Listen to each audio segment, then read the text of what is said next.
hashtag 002, Apocalipse, estudando as profecias.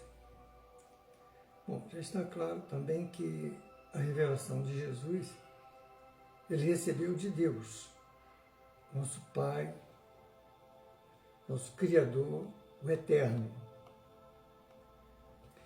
Nosso Senhor Jesus, o Cristo, ele enviou por intermédio de seu anjo a seu servo João o evangelista, que foi discípulo. O significado da palavra Apocalipse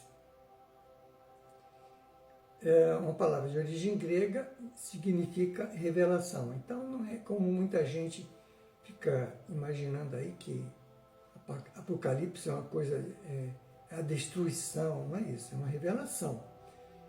E não é nenhum mistério, senão não teria essa palavra, né? Revelação, informando a nós, os filhos do Criador, né? o que vai acontecer nessa época final de tempo e o que aconteceu na história até esse momento, onde este planeta vai ser transformado, vai ser elevado de categoria. Bom, isso significa que é uma notícia para ser revelada a seus servos. E, portanto, não pode ser entendida como uma coisa misteriosa, muito pelo contrário.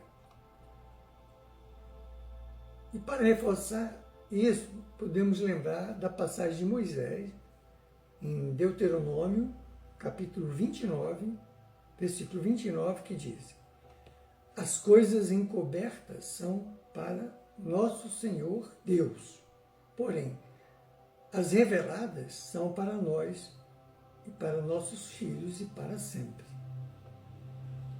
O Apocalipse é um livro que tem um objetivo. O objetivo do Apocalipse é mostrar aos seus servos, nós, as coisas que em breve devem acontecer. E diz respeito a quê? Diz respeito a uma libertação, uma salvação. A salvação do Espírito para a eternidade. Os servos são todos aqueles que o Cristo recebeu neste planeta, que, ouvindo a mensagem de seu mestre, Jesus, procurou viver seus ensinamentos. Vejamos que esta revelação chega quando João já estava numa faixa etária entre os 90 e 96 anos, por aí. Um tempo bem depois da crucificação do Cristo. E também muito tempo após ele receber seus discípulos, né, ter passado com ele aqueles 40 dias, 40 noites, depois que ele é ressuscitado, porque ele volta após a crucificação e passa esses dias com os discípulos. É importante lembrar que com este retorno, no terceiro dia, como ele tinha prometido, né, ele provou que a morte não existe. E assim fica eliminado a ideia de morte. Jesus venceu a morte.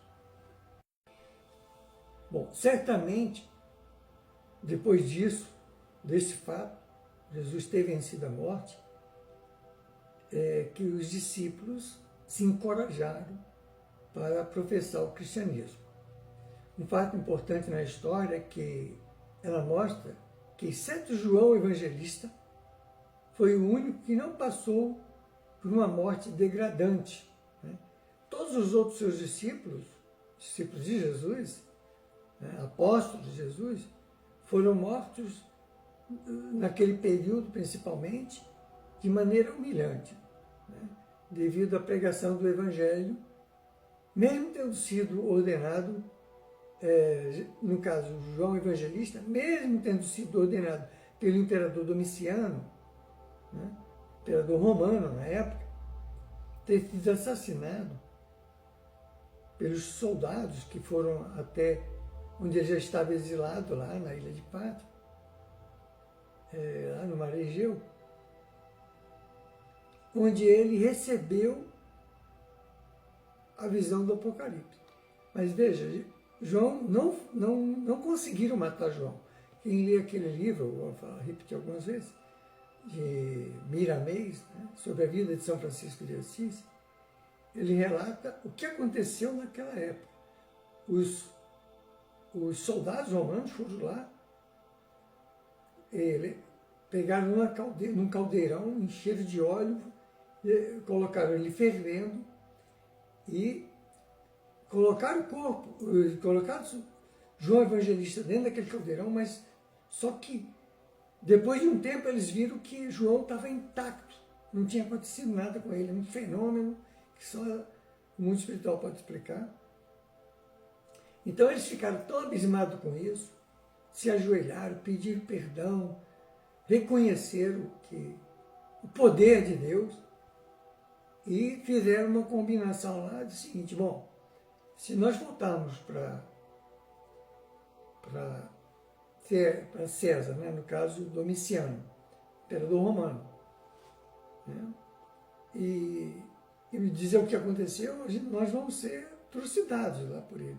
Então, houve um acordo ali, João saiu dali, saiu dali com outro nome, aí ele recebeu o nome de Francisco lá, por isso que depois, muito tempo, ele volta como São Francisco de Assis, é o nome que João Evangelista passou a ter depois desse fato aí, e os guardas foram orientados também para não voltar mais lá ao imperador, ficar como tivesse resolvido, ele sumido do mapa. Mais ou menos assim a história. Agora eu não me lembro completamente, apesar de ter lido pelo menos umas 2 vezes esse livro, não lembro. Bem, mas eu sei disso aí, que ele mudou de nome e voltou a pregar o Evangelho agora de uma forma muito mais discreta, né, nos locais. Eles pregavam no cemitério, naqueles locais, né, nas cavernas, onde reuniu lá os cristãos, e ele continuou pregando. Então João Evangelista foi o único que não foi morto, crucificado, lapidado, como a maioria. Todos os outros apóstolos de Jesus foram mortos de maneira trágica, né? Perseguidos, quando não, colocado lá na arena para ser comido pelos leões, né? Aquelas barbaridades todas daquela época.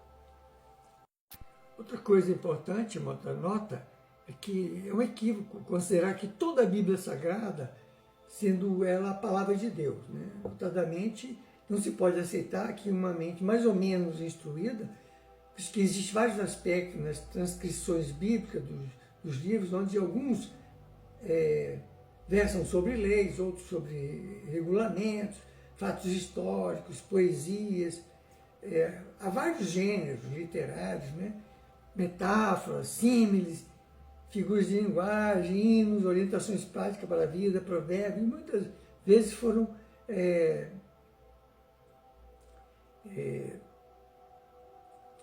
cometidos alguns equívocos, né, nas transcrições, até por falta até de conhecimento, preparo de quem transcreveu. Também podemos notar